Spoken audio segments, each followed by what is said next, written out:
So I just wrote an article for Courageous Magazine. Courageous Magazine is an online magazine started by a few friends of mine in Hyderabad.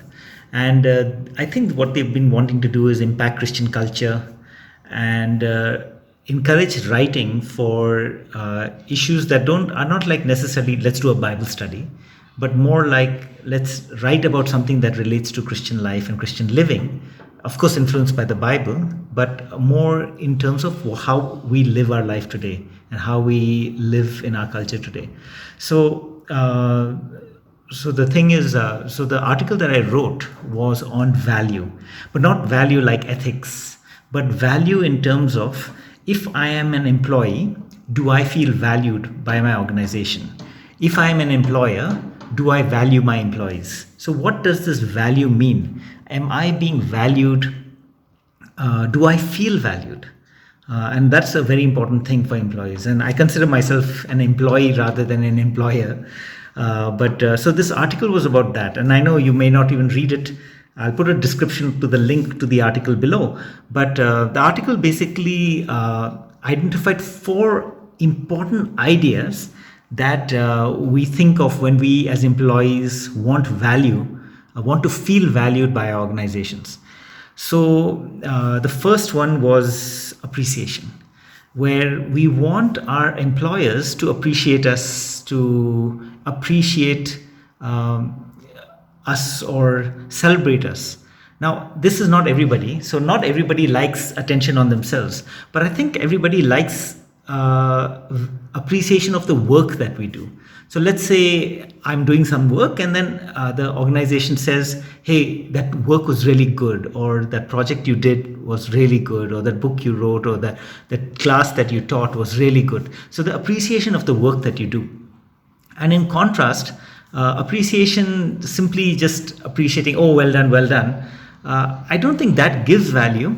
But if the employer understands the challenges that you went through to do that work, not just, oh, you did it, well done, but hey, I know it was very challenging. I know you went through many difficulties and yet you got it done. That, I think, gives us as employees a sense of value. Our organization would say, we would feel respected by our organization. We would feel that, yes, they do understand what we are bringing to the organization, not just our output, but the process that we got there. Now, in the article, I talk about the biblical views of value, which I won't mention here, but how this is similar in the Bible as well. But the second idea of value was fair compensation. So first was recognition, appreciation, but the other one was fair compensation. And fair compensation is actually a very funny thing, because I could be in an organization that is paying me a lot of money, but I could still feel not valued because I'm being paid less than others who are doing less work but getting paid more. I don't know if you get that. So if I was in an organization that paid very little, but everybody got little money, I think that's okay. I think as an employee, I would feel okay. I'm fine with that. But if I'm getting a certain salary, but my peers who are doing the same work or doing less work are getting more money, I would not feel valued. So it's not about how much I get, but it's about fair compensation.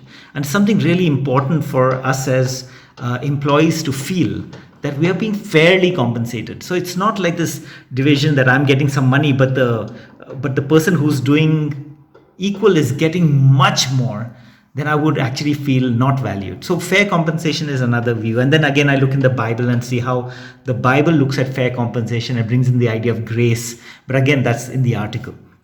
But the third concept of value was, now I've forgotten what it is. Let me just think. The third concept was usefulness and trust.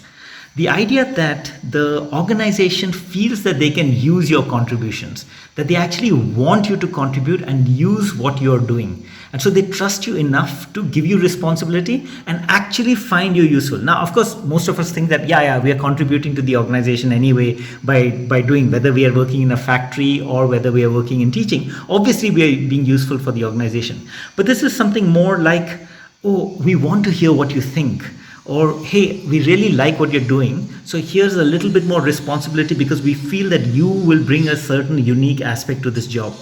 So they respect you enough to ask you to do certain things, and they want your opinions, and they respect you and they trust you to be able to give you responsibility. I know some of us don't want too much responsibility, but the fact that the organization is able to trust you to do things gives you a sense of value, that, hey, I'm participating in the bigger picture, rather than, oh, I'm just doing my job and that's it, and nobody asks me for my opinions for anything else. But once the organization wants your opinions for the larger issues, that's something where an employee can feel valued. Again, biblically, I in the article I talked about body of Christ and how we are all working together and all that. So again, that if you want that aspect, go to the article. Now, the fourth aspect of value in this, actually, we need the Bible, because it's the idea of protection. It's the idea where the organization not just invests in your development, which we've heard about, like, okay, professional development, they'll give you some money, or they'll help you to study further or something, which is really important. And that in that way you will feel valued. But more than just professional development, an organization invests in you to keep you safe. To help you, to protect you. So in case, let's say, you fall ill, or in case you go through an emergency, or in case you go through a very difficult time and are not able to contribute immediately to the organization still protects you, still protects your interests, still protects and takes care of you. We see this for women in terms of maternity leave. Some organizations will not give maternity leave, but some organizations say, hey, you're valuable to us, and even if you're not directly contributing to our organization, you're part of our family, and so we want to support maternity leave. The same thing, some organizations even give fathers paternity leave, where they say, hey, look, this time just take it for your family. We value you and we want to protect you and we want to help you. Even if right now you're not working for us, we want to give you leave so that you can grow as a person and you can grow stronger. Sometimes organizations take care of employees that fall ill for even maybe several months. And that way the employee feels valued by the organization, that the organization is not just investing in me, but actually protecting me and taking care of me. In the biblical sense, this is like how Jesus says the Father takes care of us more than how he takes care of a flower or he takes care of the birds. He does do that, but we are even more precious to him. So obviously he will take care of us, and he doesn't take care of us because we give him great workers and soldiers for the kingdom of Christ. It's none of that. It's because we are his children, and therefore he takes care of us. Therefore we are valued by God, not because of something we did, but because he is so good. So those are the 4 ideas of value. Once again, reminding, it was appreciation, fair compensation, trust, usefulness and trust, and finally protection.